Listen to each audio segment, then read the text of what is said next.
નમસ્કાર મિત્રો, પેરના ન્યૂઝમાં આપનું સ્વાગત છે। આજ રોજ વડોદરા શહેરના ક્રોકોડાઇલ પ્રોજેક્ટમાં ગોચમાં છેલ્લા 10 વર્ષ ઉપરાંતથી પ્રોજેક્ટ પડ્યો ગોચમાં।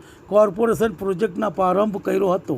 3 કરોડનો ઉપરાંત ખર્ચ 3 કરોડના ખર્ચે નાખી હતી રેલિંગો। 66 એકર જમીનના સરકારના પ્રોજેક્ટ માટે ભરવાના હતા 206 કરોડ।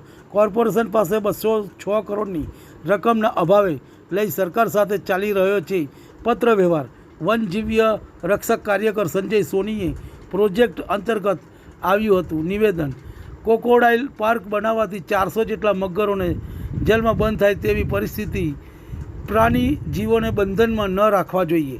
રિપોર્ટ। અને પેલી બાજુ બી મગર આવીને બેસેલી।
પેલું ક્રોકોડાઇલ પાર્ક માટેનું મેઇન છે એટલે આ સ્ટોરી છે, એટલે ખાલી આમ આંગળી કરો ને બતાવો ને એટલે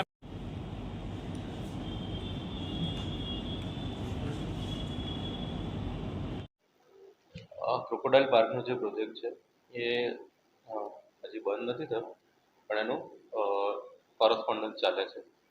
સર્વે નંબર 1 ની જે જમીન છે 66 એકર જમીન, એમાં જે ક્રોકોડાઇલ પાર્ક બનવાનો હતો એ બાબતની જે જમીન છે જે 66 એકર એ રેવન્યુ વિભાગ અંતરની જમીન છે। એમણે અમને જમીન ફાળવેલી છે, પરંતુ એ જમીનના જે 208 કરોડ રૂપિયા જે ભરવાના થાય છે એના પર નિર્ણય લેવાનો અત્યારે બાકી છે ને એના માટે થોડુંક રોકાયું છે। આ સંકલનનો અભાવ નથી એમાં, મેં કીધું પ્રમાણે 208 કરોડ જેવી માત્ર રકમ કોર્પોરેશને ભરવાની છે, એટલે એ નિર્ણય લેવાનો થાય છે। એટલે ગવર્મેન્ટ, રાજ્ય સરકાર અને કોર્પોરેશન વચ્ચે એક પત્ર વ્યવહાર ચાલી રહ્યો છે, એટલે એમાં જે નિર્ણય આવશે એ પ્રમાણે કાર્યવાહી થશે। એટલે આખો જે પ્રોજેક્ટ છે એનું જે ડે ટુ ડે મેનેજમેન્ટ જો બને એના પછીની વાત છે। ડે ટુ ડે મેનેજમેન્ટ છે કોર્પોરેશન દ્વારા, અને જે સુપરવિઝન ને બધું છે એ વન ખાતા દ્વારા થવાનું હતું, એટલે એ બાબતે ખર્ચો થયો હશે। એટલે એ જ્યારે આ જમીનનું જે પૈસા ભરવાના છે જનરલી વેલ્યુના 25% પ્રમાણે એનો નિકાલ આવે અને આનો જે નેગોશિએશન છે એ સોલ્વ થાય એટલે પછી આગળની કાર્યવાહી થાય।